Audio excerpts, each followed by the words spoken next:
cover is a bit about myself, my career journey, I suppose, to being Prif Weithredwr Chwarae Teg, some of my personal experience about being a leader in the third sector, as I said, the importance of stretching our ambitions for ourselves and our organisations, and I guess what I mean by being fierce about fairness.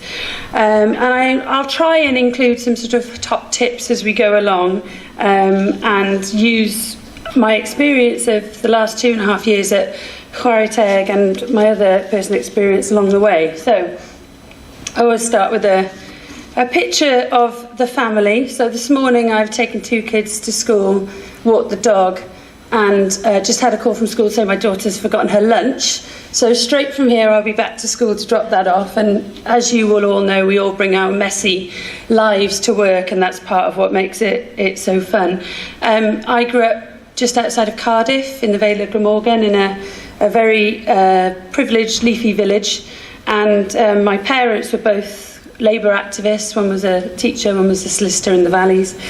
We had lots of discussions around the kitchen table about what was going on in the world, what was fair and not fair, and I'm one of 4 girls, so there were constant arguments about what was fair or not. But suffice to say, it was very much a value-driven household, and that sort of stayed with me throughout my life and my career. And when I came back to Wales after university, it was the early 2000s, and this is when you could fall into a job. It's slightly different now, but I fell into policy roles, and particularly in education. I absolutely fell in love with working in the voluntary sector and working in lifelong learning particularly, and I could see that there were opportunities in Wales, particularly in the early days of devolution, to make a difference. So that really motivated me. But I guess everything about my upbringing and my experience of work to date leads me to think that those of us who are born white, who are born into stable homes, who have the privilege of a good education,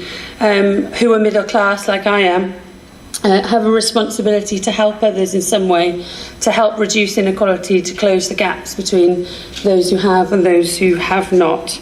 And that really is one of the reasons why I'm fierce about fairness. So the first thing I think about when I think about leadership in the third sector is you have to know yourself and understand where you are coming from and your background, your privilege, your experience, and what you bring, good and bad, to your role.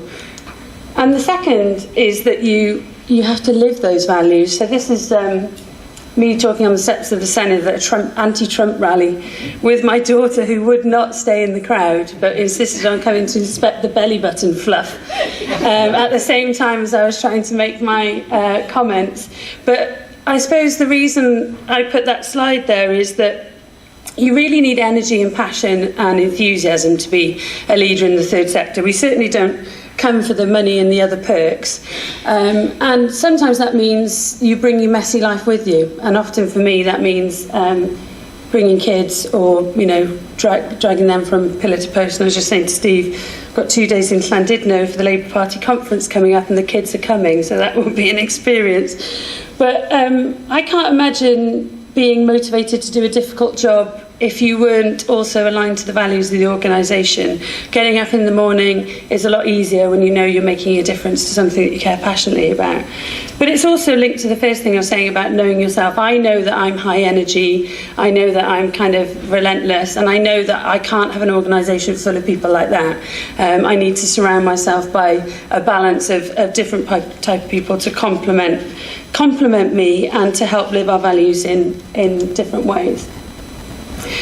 A couple of years ago, when I was in my previous role, the then Minister for Public Services, Leighton Andrews, asked me to join something called the Public Services Leadership Panel or Board or something like that.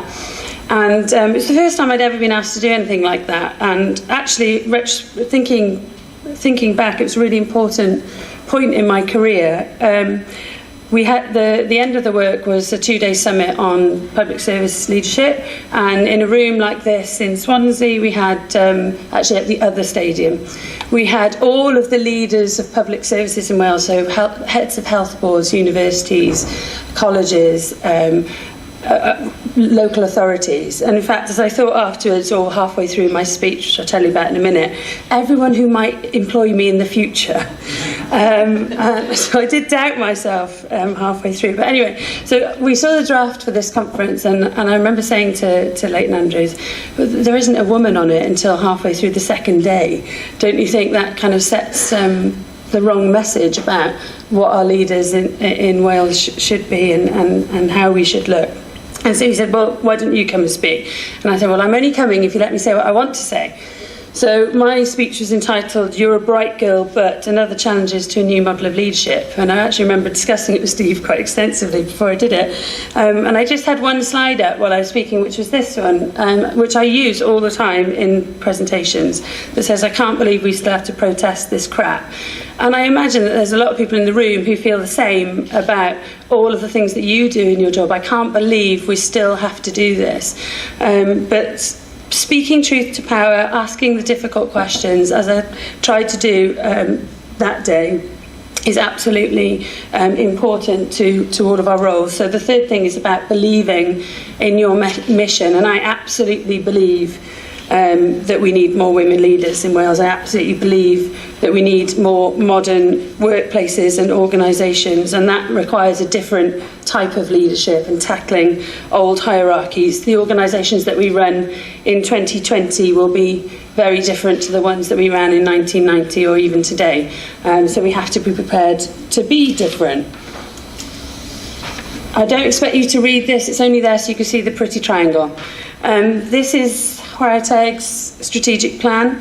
The fourth thing that I wanted to talk about is being really clear about your vision and your strategy.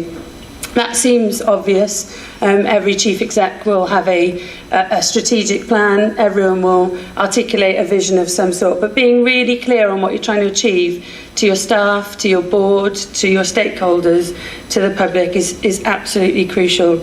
And I always think, and anyone who's a colleague of mine will know, will laugh at this point, but time spent on planning is not a luxury. It's absolutely crucial. But that I'm the worst at going, let's go on to the next shiny big thing over there.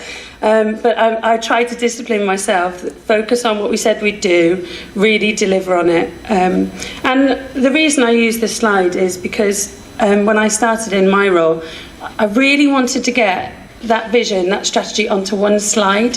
I wanted it to be visual in a way that everybody in the organisation could understand and be really clear what we were trying to do, because we had 1,000,001 different documents. When I talked to staff and when I talked to people outside of the organisation when I first started, everybody told me a different thing about what our number one priority was. So trying to bring it all together in a really clear way was important. But vision and strategy is not just about the things that you want to do, but about the way you do it. Originally, we didn't have these 4 arrows on the bottom, but they came about through discussions with staff and my board members, and they were about, what are the underpinning things that you really need to be able to deliver your vision and strategy? So they say, sound financial performance, you've got to know the money. And again, I quite happily skip along to the next shiny thing and let somebody else worry about that, but you absolutely can't. So you've got to know the money. You need happy and engaged staff, and I'm going to talk about that in a moment as well. And the other things say customer and stakeholder experience. So the people you work with have to think you're brilliant, you have to do a good job, and you have to be able to show the impact that you make, which is the last one. So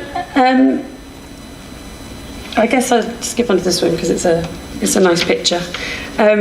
This links to what I was saying, really. Empowering your staff, it seems obvious, but building the best team you can is the number one most important thing that you do as a leader in your organisation, but it's also absolutely the hardest. It's the hardest, it takes the most time, it can feel draining at times, but things like performance management, horrible term, can and does lead to improvements in your organisation and can be a really positive tool, but we tend as leaders to be a bit afraid of it. Sometimes we have to make tough decisions, but if we do it in a fair, transparent way, then that's fine. I love this picture. It's not my entire team, but everyone looks really happy. And I suppose what we tried to do in the last couple of years at Chwarae Teg, I came into an easy job in a way. Everybody who works for us is motivated by what we do. Everyone is absolutely passionate by the cause that we believe in. But still within a big organisation, and we're nearly 90 staff, you've got to really identify people's individual strengths and talents and try and ensure that those people are in the right place to be fully motivated. We work really hard to try and create an inclusive culture. I don't think we're entirely there yet, but we try to put that into practice. And a lot of my time is spent trying to unify the organisation, because everybody thinks that their role is the most important thing, and everybody is focused on their to-do list and their objectives and priorities, but trying to unify the organisation. So going back to that triangle, we're all pulling to the top point of that triangle together is crucial. We spend a lot of time on developing our leaders, so that pipeline of talent, particularly important for women, but important for all organisations. We didn't, as far as I know, and certainly not in the way we do now, we didn't talk about leaders in my organisation quite explicitly as we do today. I think of our leaders as everybody who has responsibility for something. So I spend a lot of my time saying, people come to me and ask me to make a decision on something, and I'll say, well, you're the expert. I don't know. You're the expert. What do you think? Trying to push down and devolve responsibility and empower your staff to make decisions makes you also more efficient and effective. So empower your staff. Next, I want to talk about seeking perspectives from different people and getting out of your comfort zone. I've been reflecting on this over the last couple of weeks. You know, when you're speaking at an event or you're with your staff and you're asked a challenging question and your hackles go up and you bristle a bit and you can feel yourself getting defensive. Those are the really important points that have been made. And I've been thinking about this time and time again over the last couple of years. The points that people have made where I felt like that are absolutely the things that I know I need to focus on. So Maimouna here is brilliant, for one, but has spoken out at a number of events I've been at, and including some of ours, and asked some challenging and excellent questions, including how are your services available to people who look like me? You know, is Chwarae Teg a white middle class organisation? What does the visual presentation of your organisation say about you? And is it open and inclusive to everyone? So we're thinking long and hard about what we need to do better as an organisation to reflect the people of Wales more appropriately. So listening and learning from others in lots of different ways, not just in terms of this point, but listening and learning is absolutely crucial and makes you think differently. This is Womenspire. If anyone hasn't been to Womenspire, quick plug, it's on the 5th of July. I hope I got that right. No, actually it's not. It's on the 4th of July. My sister's birthday is on the 5th of July. If you've been to Womenspire, you will know how passionate it makes you. And certainly if you work for Chwarae Teg, it's the event that sort of solidifies how passionate we are about our job. But the reason I put it there, and my predecessor kicked off Womenspire, but I think we've taken it to even bigger heights, is that you have to think big and you have to be passionate about what you do. I always say, and I have said this for years, we should in the voluntary sector be trying to do ourselves out of a job. There shouldn't need to be an organisation like mine in Wales, and if we achieve our ambitions, then there won't need to be in the future. And so I was thinking about this last night, what are the perfect bedfellows of passion, if you like? And I think they're creativity and innovation. So you have to be creative and you have to be innovative. And we say those words, we've probably got them in every strategy of every organisation in this room. But are we actually living and breathing them, enabling them in our organisations? Or are we faking it? This one will please you, Steve. No one likes Alistair Campbell, but I want to talk about communication. You can do everything that I said. You can have all of those previous 7 points in place and really be embodying them. But if your communication is crap, then it's practically pointless. If people in your organisation don't know what you're trying to achieve, and if people out there don't know about the impact of your work, then we might as well shut up shop and go home. And I put this over his face so you don't have to look at him very long, but also so I could make it bigger. But what I read about a third of one of his books, and then I wanted to throw it across the room. But he, absolute consummate professional in communications, and he says one of my rules is that just as the politicians are getting tired of saying something and the media are getting bored of hearing it, it's the point at which you have to keep going to make the argument. So being a leader can be incredibly repetitive because you have to keep banging on about the same thing again and again and again. And one of my favourite things of reminding myself and colleagues is that in Chwarae Teg, we make a lot of different points. But actually, there are three things that we talk about as having an impact on women all the time, and that's access to affordable, flexible childcare that men would like to take part into, access to the labour market, and equal representation. Those are all things that Lady Rhondda was arguing for 100 years ago. So things don't change quickly. It's okay to keep repeating them. The penny will drop eventually. And on an internal basis, we've worked really hard on our internal communications, trying to be as transparent as possible about the decisions we make, creating one team, sharing our success. And nearly the last point I want to make is about confidence. Well, actually, no, let me change what I was going to say. Actually, we're all born confident. Almost all of us as babies are quite bold. We're explorative.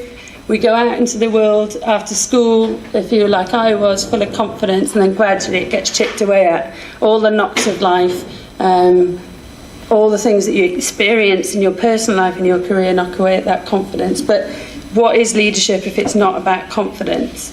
And sometimes that confidence can be hard to find, but finding it is absolutely crucial, and this is absolutely core to what we do, instilling confidence in other women, giving them tips and skills to be able to draw on that confidence. And there are lots of things that discourage us from being confident. My favourite one, and I again used this before if you've heard me talk, is if you're confident and successful as a woman, you're less likely to be liked than a man. So confidence and likability are positively correlated for women and negatively correlated for men. So we have to draw on that and say, no, it's okay to be a confident leader. It doesn't make me arrogant. It doesn't make me aggressive. And I suppose the hard reality of confidence is that no self-help book or leadership and management manual will teach you it. It's about drawing on your own personal resilience and building that confidence in yourself and others. I'll skip over those because they are what I've just said, but I want to end with a couple of points. The first is that good intentions alone are not enough. You've got to put in the hard graft, and it's really tough, and it should be tough. And if you're a leader, you're the most responsible person in that organisation. You shouldn't expect an easy ride, and you will undoubtedly feel overwhelmed quite a lot of the time. That's why you need resilience. Things won't go well all the time. Sometimes you'll have an idea that turns out to be rubbish. I've had plenty of them. And no matter how good we are as leaders, we'll get some things wrong, and that's absolutely okay. Change doesn't happen quickly, especially if you're trying to take people with you, or if you're trying to shift people's thinking, whether that's within your organisation or outside it. But stick with it and you'll see the benefits. A plan is good, and I extolled the merits of a plan earlier, but you also need to be prepared that plan might not work, and you have to take some risks along the way. Don't beat yourself up. I feel guilty all of the time.